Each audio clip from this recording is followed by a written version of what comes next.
Dr. Tawan Kim rubbed his tired eyes. The clock on the wall of the lunar observatory showed 3 a.m. Earth time. He had been staring at the same data for 6 hours straight. The signals from Proxima Centauri were strange. They repeated in a pattern that could not be natural. "Computer, run the analysis again," he said, taking a sip of cold coffee. The large screen in front of him lit up with new graphs and numbers. This time, something was different. The computer had found a pattern, a code hidden in the radio waves. "We found something," he whispered to himself. His heart began to race. After 15 years of searching the stars for signs of alien life, this could be it. The decoded message was simple but chilling. "Hide. The predators are coming." 3 days later, every news screen on Earth, Mars, and Europa showed the same images. A fleet of massive ships had appeared near Jupiter. They were huge, sleek, and clearly not human-made.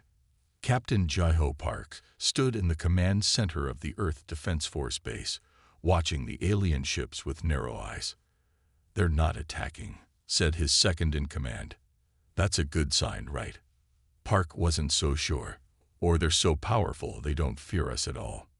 The aliens called themselves the Ulium Collective. They sent messages of peace and friendship to Earth in perfect human languages. They said they were part of a peaceful group of alien species who wanted to welcome humans to the galactic community. World leaders quickly arranged a meeting. Captain Park was chosen to be humanity's main representative because of his calm nature and sharp mind. The meeting took place on the International Space Station. Park watched as the alien ship docked. It was smooth and white, like a giant egg. When the doors opened, the aliens stepped out. They walked on 2 legs like humans, but had blue-gray skin and large dark eyes. They stood 7 feet tall and moved with strange grace. The leader wore a simple silver robe and had marks on its face that looked like stars. "I am Nexus," the alien said in a voice that sounded almost musical. "We bring greetings from the Ulium Collective, a union of 300 species across this arm of the galaxy." Park bowed slightly. "I am Captain Jai-Ho Park of the Earth Defense Force. On behalf of humanity, I welcome you to our home." Nexus smiled, showing teeth that were too perfect, too white. "We have watched your species for some time. Your progress is impressive for such a young civilization." Something in the alien's tone made Park uneasy. It reminded him of how adults sometimes talk to clever children. "We have much to share with you," Nexus continued. "Technology beyond your imagination. Medicine that can cure all human disease. Energy sources that will never run out." The human delegates whispered excitedly among themselves. Park remained silent, studying the aliens' body language. Everything about them seemed perfect, too perfect. "What do you want in return?" Park asked finally. Nexus tilted his head. "Only friendship and cultural exchange. Is that not enough?" Later that night, Park couldn't sleep. The aliens had given humanity gifts already. Plans for engines that could travel faster than light, cures for 3 types of cancer, and clean energy technology. "Computer," he said to his personal device, "play the warning message from Proxima Centauri again." The simple words filled his room. "Hide. The predators are coming." But the Ulium had arrived before humanity could hide. Park looked out his window at the stars. Among them hung the massive Ulium ships, glowing softly like new moons. "What are you really here for?" he whispered to the ships in the distance. As if in answer, his computer beeped. A message from Earth Command.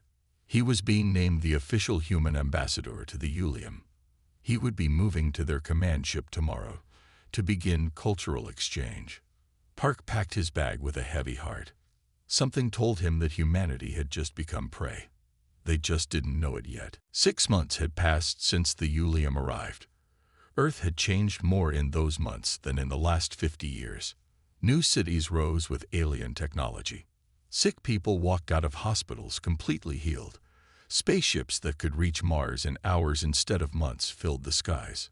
Su Min Choi stood in her lab, looking at the blueprints the aliens had given her team.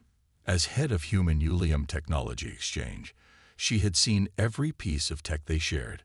Something didn't add up.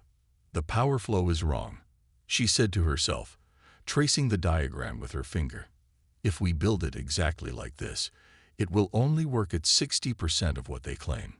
She had found similar problems in other designs. Small errors that made human versions of Ulium technology weaker, less efficient, or dependent on materials only the aliens could provide. Su Min saved her notes to a private server. She didn't trust the main network anymore. On the Ulium command ship, Captain Park walked through halls that seemed to shift and change. After months living among the aliens, he still felt out of place. They were always polite, always helpful, but never warm. "Ambassador Park," called the voice behind him. "I didn't expect to see you in this sector." Park turned to see Han Bin, a lower-ranking Ulium he had befriended. Han Bin was different from the others, younger, less guarded in his speech. "I was just exploring," Park said casually. "Your ship is very large." Han Bin fell into step beside him. "Yes, it needs to be. We carry samples from thousands of worlds." Samples, resources, technologies, genetic materials from resource species. Han Bin stopped suddenly, looking uncomfortable. Resource species. Park kept his voice neutral, though his heart beat faster. "Just a term. It means nothing." Han Bin changed the subject quickly. "Have you tried the new simulation chamber? It can show you any place in the galaxy." But Park couldn't forget those words. Resource species. That night, Park used his special access code to enter parts of the ship usually closed to humans. He found a massive chamber filled with strange containers. Each one held something different: plants, minerals, and things that looked like body parts preserved in liquid. Each container had a label with a star system name and a date. Some dates went back thousands of years. With growing horror, Park realized he was looking at a collection. Trophies from other worlds. He took pictures with a small camera hidden in his badge, then left quickly. Back on Earth, Su Min worked late in her lab. She had secretly rebuilt one of the Ulium devices, correcting the mistakes in their blueprint. It worked perfectly now, 3 times more powerful than the version the aliens wanted humans to build. Her computer beeped. A message from Captain Park. "Need to talk." Not on regular channels. "It's worse than we thought." Before she could reply, her lab door slid open. 3 Ulium entered, their faces blank. "Engineer Choi," the tallest one said. "We detect unauthorized modifications to our technology." Su Min stepped back. "Just testing some theories." "Your access to Ulium designs has been revoked," the alien said. "Please come with us for questioning." Su Min reached under her desk and pressed a button. The lab went dark. Emergency lights flickered on as alarms began to sound throughout the building. "What have you done?" the Ulium demanded. "I sent your real plans to every major research center on Earth," she lied, buying time as she edged toward the emergency exit. "Everyone will know what you're really doing." The Ulium's eyes changed, growing colder. "Then the schedule must be accelerated. Unfortunate." One of them raised a hand device. Su Min dove through the exit door as energy crackled where she had stood. Outside, she ran to her car. Her actual discovery, a backdoor in all Ulium systems that would allow them to shut down human technology at will, was saved on a drive in her pocket. As she drove away, she saw bright flashes in the night sky. The Ulium ships were moving, taking positions around Earth. The masquerade was ending. The hunt was about to begin. Su Min drove all night, changing cars twice to avoid being tracked.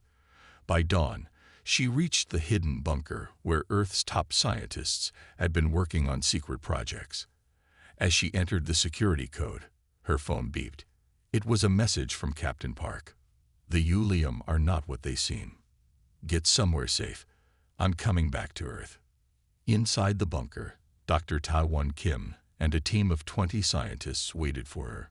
Their faces were grim.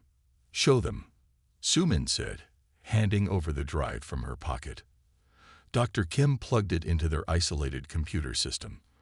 On the screen, lines of alien code appeared alongside Sumin's translation.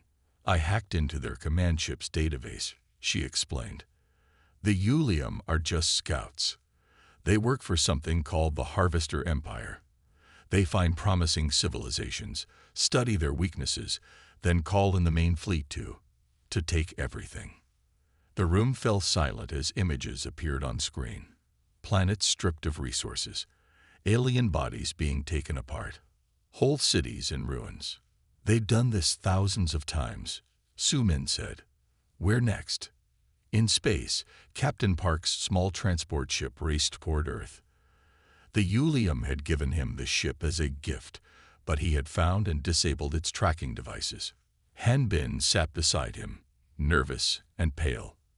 The young Yulium had chosen to help Park escape after learning what his people planned for Earth. They will know I helped you by now, Han Bin said. I can never go back.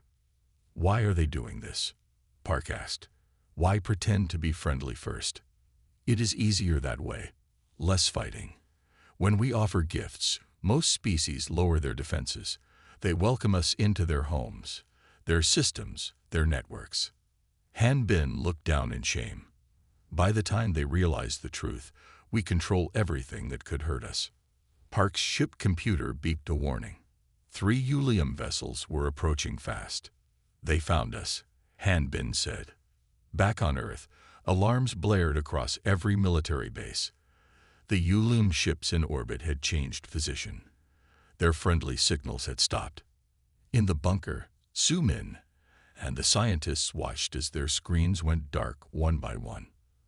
They're using the back doors, she said, shutting down our systems. Dr. Kim pointed to one screen still working. Not this one. You were right to keep it isolated. On that screen, they watched as the lunar base, humanity's main defense station, went dark. Minutes later, Yulium ships landed there. They're taking control of our weapons, someone said.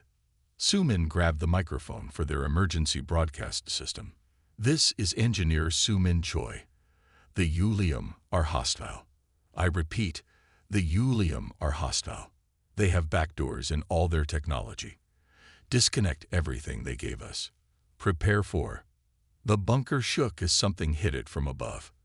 Dust fell from the ceiling. They found us, Dr. Kim said.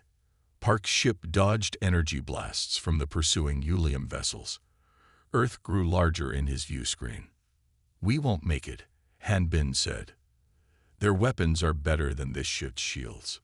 Just then, Park's radar showed new signals. 5 small human ships were rising from Earth to meet them. Back to squadron. A voice said over the radio. Captain Park, we received your warning. Admiral Kang sent us to bring you in. The human ships, experimental stealth fighters, fired at the Yulium pursuers. They were smaller but faster, darting around the alien vessels like angry wasps. Follow us to the asteroid belt, the squadron leader said. We have a hidden base there. As they changed course, Park saw bright flashes on Earth's dark side. The attack had begun. We're too late, he whispered. No, Han Bin said. I've seen many worlds fall. Some in days, some in hours. The fact that humans can still fight at all is unusual. Park looked at the alien with new interest. What do you mean? Most prey species surrender when they see our true power, Han Bin said. Humans seem different. You are predators playing at being prey. For the first time since the Yulium arrived, Park felt a small spark of hope. Hidden among the rocks of the asteroid belt, the human base haven was barely visible. 12 ships, all that remained of Earth's space fleet, floated nearby. Inside the main room of the base, Admiral Du Gyun Kang faced the grim faces of his officers. Earth is not lost, he said firmly. The Yulium control the major cities and our orbital defenses, but our people are fighting back on the ground. Captain Park stood up. Sir, with Han Bin's help, we've learned more about the enemy. The Yulium are just the first wave. They're preparing for the arrival of the main harvester fleet in 3 months. Murmurs filled the room. 3 months wasn't much time to save a planet. And who is this? Han Bin, Admiral Kang asked, looking at the alien who sat quietly in the corner. A friend, Park said simply. One who chose to help us instead of his own kind. The Admiral nodded slowly. We need all the help we can get. In a lab converted from a mining station, Su Min worked day and night. She had escaped the bunker with Dr. Kim and 3 other scientists just before the Ulium destroyed it. Now, they were trying to remove alien influence from human technology. I think I found something, she said, looking up from her computer. The Ulium systems all have the same base code. If we can create a virus that targets it. Dr. Kim leaned over her shoulder. It could shut down their ships just like they shut down ours. Su Min nodded. But we need more data from their main systems. Captain Park sat alone in the communication room, watching a strange signal on the screen. It had appeared 3 days ago, coming from somewhere beyond Pluto. The pattern was similar to the warning they had received from Proxima Centauri. I think someone is trying to reach us, he told Admiral Kang when he entered the room. Another alien species. The Admiral frowned. We've had enough of those. The original message warned us about the Ulium, Park reminded him. These could be allies. After much debate, they decided to answer the signal. Hours later, they received a response, a video message showing aliens with pale skin and large eyes. We are the Dojong, the alien in the center said. We have fought the harvesters for centuries. We warned you, but it was too late. Now we offer alliance. Can they help us? Admiral Kang asked. Han Bin, who had been watching silently, spoke up. The Dojong are few in number. They hide well but lack strength for direct battle. My people hunt them for sport. The message continued. Humans must prove their worth as warriors. The harvesters have conquered thousands of worlds. None have defeated them. If you wish our help, you must first show us you can fight. That night, Admiral Kang called a meeting of all surviving military leaders. Through secure channels, commanders hiding on Earth joined them virtually. We have 12 ships against hundreds, he said. Conventional warfare will fail. But there's something the Ulium don't understand about humans. He pulled up images from Earth's history. Ancient hunters with spears stalking mammoth. Tribal warriors using camouflage. Guerrilla fighters in jungles and mountains. Throughout our history, humans have been predators, Admiral Kang continued. We hunted creatures larger and stronger than ourselves. We tracked prey for days until they collapsed from exhaustion. We set traps and planned ambushes. Captain Park understood suddenly. The Ulium see us as prey because we're less advanced. But they're wrong. Exactly. Admiral Kang smiled for the first time in days. They expect us to fight like the armies they've defeated before. Direct, predictable. We won't do that. Su Min, who had joined the meeting late, spoke up. The Ulium work as a collective. They follow strict plans and protocols. They don't adapt well to the unexpected. Then will be unexpected, Admiral Kang said. We won't fight like a modern army. We'll fight like what we've always been. Apex predators. Around the table, the human leaders began to nod.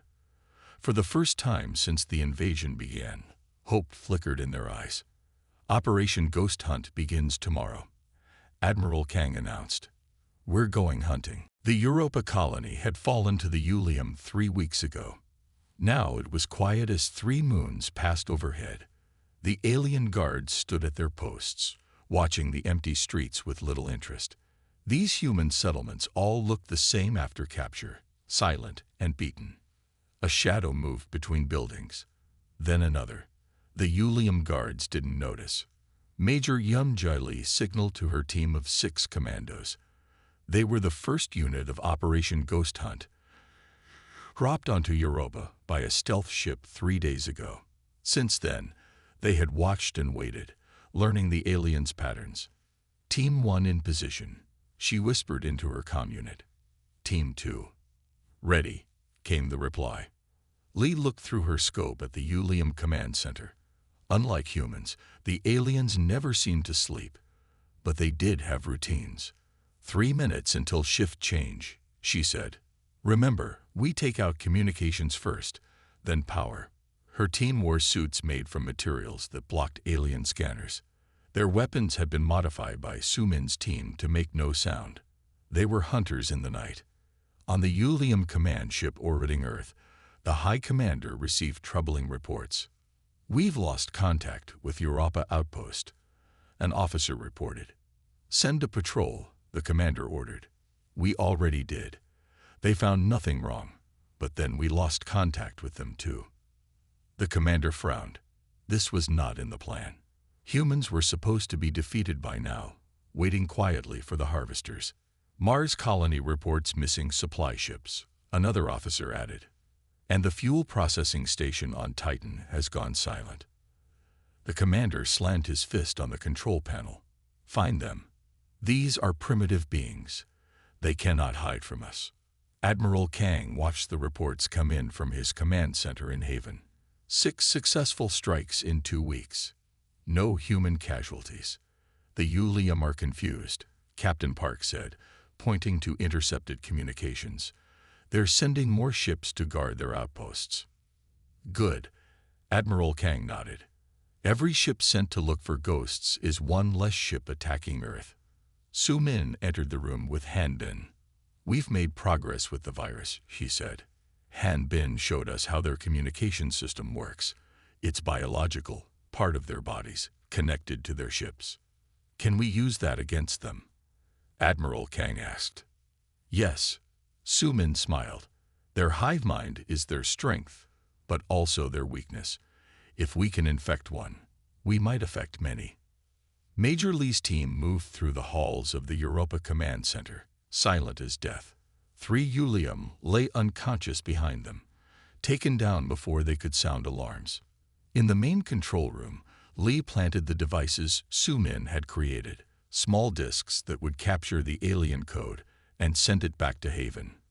"Data transfer beginning," she whispered into her comm. Suddenly, a door slid open. A Ulium officer stood there, surprised to see humans. Lee moved without hesitation. Her knife, simple steel, nothing fancy, found the gap in the alien's protective suit. The Ulium fell without a sound. "Hurry," she told her team. "We have 5 minutes before the system notices something wrong." The human fleet had grown to 17 ships, small, but faster than anything the Ulium had. Admiral Kang had ordered hit-and-run attacks. Strike quick, then vanish into the asteroid belt or behind a moon. "They expect us to fight like them," he told his captains, "to line up our ships and fire. We won't do that." Instead, human ships attacked supply lines and isolated patrols. They never engaged the main fleet, never stayed to fight when the enemy brought in reinforcements. This was how ancient human hunters had taken down mammoths and cave bears, nipping at their legs, drawing blood, retreating, then coming back again and again until the larger animal was too weak to fight. The Ulium High Commander called an emergency meeting. "This is unacceptable," he told his officers. "How can these primitives cause so much trouble? They have no chance of winning." "They don't fight like other species," one officer said. "They don't follow patterns. Each attack is different." Another officer looked nervous. "Some of our soldiers are afraid to patrol alone now." "Afraid?" The commander was shocked. "Of humans. They say humans come from nowhere. Take our people. They call them ghosts." The commander had never faced an enemy that fought this way. For the first time, he felt something new, doubt. And somewhere in the darkness of space, human hunters watched and waited for their next chance to strike. After a month of Operation Ghost Hunt, the tide of war began to change. The Ulium still controlled Earth's orbit and major cities, but their grit was weakening. Su Min stared at the screen in her lab, watching the virus code she had created spread through a captured Ulium system. Next to her, Han Bin observed with mixed feelings. It works, she said, unable to hide her excitement. The virus disrupts their hive mind communication. When one Ulium gets infected, they spread it to others when they connect. Dr. Kim looked over her shoulder. Like a real virus. How long does it take to work? About 6 hours, Sumin said. First they get confused. Their thoughts mix up. Then they can't control their ships properly. Han Bin stepped forward. My people have never faced something like this. We've always been the ones with better technology. Technology isn't everything. Sumin replied. Humans have been fighting each other for thousands of years. We got good at it. Captain Park sat in the pilot's seat of the Baekdu, leading a squadron of 5 ships toward Earth. Intelligence reports showed that the Ulium had reduced the forces guarding the Luna base, Earth's main orbital defense station. This was their chance to take it back. All ships ready, said his co-pilot. Major Lee's team is already on the moon, waiting for our signal. Park thought about what Han Bin had told him about Ulium pilots. They relied heavily on their ship's eye and their hive mind connection to fly. When faced with unexpected situations, they became confused. Remember the plan, Park told his pilots. Fly like humans, not like machines. Be unpredictable. The squadron approached Luna base from 5 different directions. Ulium sensors would have trouble tracking them all at once. Now, Park ordered. The human ships accelerated to speeds that pushed the limits of what their bodies could handle. The G forces would make most alien species pass out, but humans could take it. This was another advantage they had discovered. Human pilots could endure physical stress that the Ulium could not match. The Ulium defense ships moved to intercept, but they flew in straight, predictable patterns. The human pilots rolled, spun, and changed direction randomly, confusing the enemy targeting systems. On the surface of the moon, Major Lee watched the space battle through her helmet visor. When the defending Ulium ships moved away from the base to engage Park's squadron, she gave the signal. Team 1, go. 20 human soldiers, all wearing the special stealth suits, rushed toward the base's airlock. They carried the virus Su Min had created, loaded into simple dart guns. Inside the base, the Ulium never saw them coming. One by one, the aliens were hit with darts containing the virus. They wouldn't feel the effects for hours, but by then it would be too late. Lee reached the main control room and placed her hand on the scanner. Despite being under Ulium control for weeks, the base still recognized human DNA. Control room secured, she reported. Activating defense systems. The Luna base's massive ion cannons, once used to protect Earth, came to life. But now, they turned toward the Ulium fleet instead of the human ships. It's working, Park shouted as he watched the cannons fire. 3 Ulium cruisers exploded in bright flashes. The remaining Ulium ships fell into disarray, unsure whether to continue fighting the human squadron or deal with the now hostile Luna base. In the confusion, more human ships appeared from hiding places around the moon. The Ulium, caught by surprise and under attack from multiple directions, began to retreat. The news spread quickly through the human resistance. Luna base was back under human control. For the first time since the invasion began, Earth had a major defense platform again. In Haven, Admiral Kang received the report with a rare smile. This is just the beginning, he told his officers. Now we take back our home. But the victory celebration was cut short when Han Bin rushed into the command center. The Ulium High Commander has called for reinforcements, he said, his voice shaking. They're coming. The main harvester fleet. They'll be here in weeks, not months. Admiral Kang's smile faded. Then we need to move faster. How many ships in the main fleet? Thousands, Han Bin whispered. The room fell silent. They had recaptured one base and built a fleet of 25 ships. It wouldn't be enough against thousands. We need allies, Captain Park said. It's time to contact the Dojang again. The message from the Dojang arrived 3 days after humans retook Luna base. This time, Instead of just words, they sent coordinates for a meeting location near Pluto. Captain Park stood on the bridge of the Baekdu, watching as a strange ship appeared. It was unlike the Ulium vessels, not sleek and bright, but rough and dark, like a stone rather than a machine. They're designed to hide, not to impress, Han Bin explained. A small team boarded the Baekdu. Admiral Kang, Su Min, and Han Woo-yoon, a diplomatic officer who had been studying alien languages. The Dojong delegation entered the meeting room. They were tall and thin with pale skin and large dark eyes. Their leader stepped forward. "I am Neri," she said in perfect human language. "We have watched your fight with great interest. No species has ever recaptured territory from the harvesters before." Admiral Kang nodded stiffly. "We are fighting for our survival." "You are fighting like the predators you are," Neri replied. "This is why we contacted you. The galaxy needs predators now." Hyunwoo leaned forward. "What do you mean?" Nari touched a device on her wrist. A hologram appeared, showing star systems across the galaxy. Many were marked in red. "These are all civilizations conquered by the harvesters," she explained. "Hundreds of species, billions of beings, now used as resources or slaves.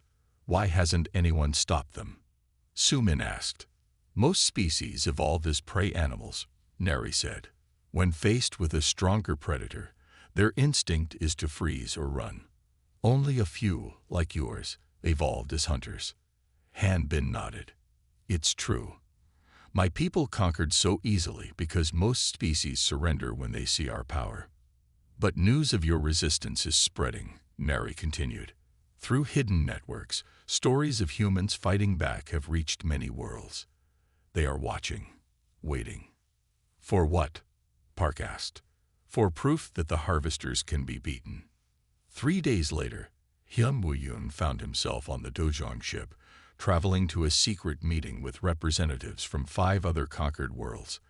As a diplomatic officer, he had trained for first contact situations, but never expected anything like this. The aliens were all different, some with scales, some with fur, some with too many eyes or limbs. But they all looked at him the same way, with hope. "The humans retook a major defense station," one of them said. "Is this true?" "Yes," Hyunwoo confirmed. "And we've destroyed 17 Ulium ships in the past month." Excited murmurs filled the room. "My people can provide intelligence," said a small furry alien. "We serve as maintenance workers on harvester ships. We see everything but are noticed by no one." "My world has hidden weapon caches," offered another, "stored away before we were conquered." One by one, they made offers, small at first, then larger as their confidence grew. Hyunwoo realized what was happening. A coalition was forming. Back at Luna Base, Su-min worked with a team of engineers from Earth. The recaptured station had given them access to better equipment and more resources. "The virus is ready for larger deployment," she told Admiral Kang. "But we need to get it onto their command ships." Before he could respond, alarms blared throughout the base. On the main screen, a massive VU. Captain Park watched the massive harvester command ship through the Baekdu's view screen. It was bigger than anything he had ever seen, like a floating city in space. Around it, hundreds of smaller ships formed a protective barrier. "We can't fight that directly," he said to his team. "But we don't need to." Su-min nodded, holding up a small device. "The virus delivery system is ready. We just need to get it to their central computer." Major Lee checked her weapons. "My team can get us in." The Dojong provided maps of similar ships. Admiral Kang had argued against this mission. It was too dangerous to send their best people, but Park had convinced him it was their only chance, while the combined fleet of humans and their new allies distracted the harvesters in space. A small team would infiltrate the command ship. "Han Bin, are you sure about this?" Park asked the Ulium who had been their ally for months now. Han Bin nodded. "My biosignature will get us past the first security layers. After that, we use the disguises." The plan was simple but dangerous. Use Hanbin to get aboard. Use the special suits that mimicked Ulium biosignatures for the rest of them. Get to the central computer. Upload the virus. Get out. As they prepared to leave, Admiral Kang's son, Minho, joined them. He was young, but one of their best pilots. "The diversion fleet is ready," he reported. "We'll hit them from 3 sides when you give the signal." On Earth, people watched the skies with fear and hope. The massive harvester ships were visible even in daylight, like new stars that didn't belong. In hidden bases, resistance fighters prepared for their part of the plan. When the signal came, they would attack every Ulium ground control center at once. Dr. Kim led a team at the old bunker, which had been rebuilt in secret. "Sumin's virus is our best chance," he told his scientists. "If it works, the entire harvester network will crash." Getting onto the command ship was easier than expected. Hanbin's code still worked, and the mimetic suits fooled the basic scanners. The hard part came next. "We need to go 3 levels down," Hanbin whispered as they moved through dim corridors. "The central node is there." They passed strange rooms filled with containers, some holding plants, minerals, and others with things that looked disturbingly like body parts. "Samples," Hanbin explained grimly, "from worlds they've harvested." As they reached the 2nd level, an alarm sounded. "They've detected an anomaly," Hanbin said, his voice tight with fear. "They're scanning the ship now." Park made a quick decision. "Lee, take Sumin and Minho to the central node. Hanbin, show them the way. I'll create a diversion." Before they could argue, he headed in the opposite direction, firing his weapon at the ceiling. The sound echoed through the ship. Guards ran toward the noise, away from the others. In space, the battle had begun. Human ships, alongside vessels from 6 other species, attacked the harvester fleet from multiple directions. They didn't have enough firepower to win, but they didn't need to win just to keep the harvesters busy. Admiral Kang directed the battle from Luna Base. "Keep moving. Don't let them target you." The human tactic of unpredictable movement had spread to their allies. Small, fast ships darted between the larger harvester vessels, firing and retreating before the enemy could respond. Deep in the command ship, Major Lee, Sumin, Minho, and Hanbin reached the central node. It was a massive room filled with pulsing, organic-looking technology. In the center stood a column of light. "That's it," Hanbin said. "The main brain of the ship. It connects to all harvester vessels." Sumin approached with her device, but stopped suddenly. "Something's wrong. The interface is organic, not digital." Hanbin moved closer, his eyes wide. "I've never been this deep in a command ship before. This is different." The column of light flickered, and a voice spoke from all around them. "Different, yes, beyond your understanding." Tentacle-like cables shot from the walls. One caught Minho by the leg. Another wrapped around Hanbin's arm. "What is this?" Major Lee shouted, cutting a cable with her knife. The light in the column formed into a shape, something with too many eyes and limbs. "We are the true harvesters," the voice said. "The Ulium are merely vessels, shells we wear as we move through the galaxy." Sumin stared in horror. "You're parasites." "We are perfection," the voice corrected. "We use entire species as our bodies. The Ulium were just the latest. And soon, humans will join them." Park ran through the ship, drawing as many guards as possible away from his team. He found himself in a large chamber filled with strange pods. Inside each one was a Ulium, but they looked wrong. Tubes connected their heads to machines above. Park ran through the ship's corridors, following the old Ulium. Behind them, explosions rocked the massive vessel as the battle raged outside. "Through here," the Ulium said, pointing to a small maintenance tunnel. "It leads directly to the central node." Park crawled through the tight space, the metal walls pressing in around him. He could hear voices ahead, his team, and something else. When he emerged, he saw Sumin, Lee, and Minho surrounded by writhing tentacles. Hanbin was pinned against a wall. In the center of the room, a column of light had formed into a shape with too many eyes and limbs. "Ah, another human joins us," the creature said, its voice coming from everywhere at once. "You are persistent. No species has fought us this hard in 10,000 years. That's because you've never met a real predator before," Park said, slowly reaching for a grenade on his belt. The creature laughed. "Predator, you are nothing. We have consumed entire civilizations. We have used the bodies of 100 species. We are the ultimate predators of this galaxy." "No," Park said firmly. "A true predator hunts with skill and intelligence. You're just a parasite. You hide in the bodies of others because you're too weak to fight on your own." The tentacles tightened around his team. Su-min gasped in pain but still held her device, trying to get closer to what looked like a control panel. "We will wear your bodies next," the creature hissed. "Humans will be our new vessels as we spread across the stars." Park caught Major Lee's eye and made a small gesture. She understood immediately and began cutting at the tentacle holding her, distracting the creature. "You know why you'll fail?" Park asked, stepping closer to the light column. "Humans have something you don't understand." "What is that?" The creature seemed curious despite itself. "Teamwork without control. Independence with unity." At that moment, several things happened at once. Major Lee broke free and threw her knife to Minho, who cut himself loose.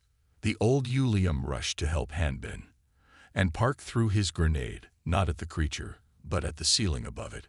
The explosion sent debris crashing down on the light column. The creature shrieked as its form wavered. "Su-min, now!" Park yelled. She pushed past falling metal and reached the control panel, jamming her device into what looked like a port. The virus began uploading immediately. "What have you done?" The creature howled as its light flickered. "Changed the game," Su-min said, backing away as the system began to spark. In space, Admiral Kang watched in amazement as the harvester ships suddenly stopped firing. Some began to drift aimlessly. Others turned on each other, firing weapons randomly. "It's working," he whispered. "The virus is breaking their control network." On Earth, the Yulium soldiers collapsed suddenly, clutching their heads. From their mouths and ears, small worm-like creatures emerged, withering in the open air without their hosts. People watched in horror and relief as their enemies fell. Park and his team fought their way to the command ship's hangar. Around them, freed Yulium were fighting the parasites that had controlled them for centuries. "We need to get to the planet-killer weapons," the old Yulium urged. "The parasite queen will try to destroy Earth out of spite." They reached the weapons control room just in time to see the targeting system lock onto Earth. "Can we stop it?"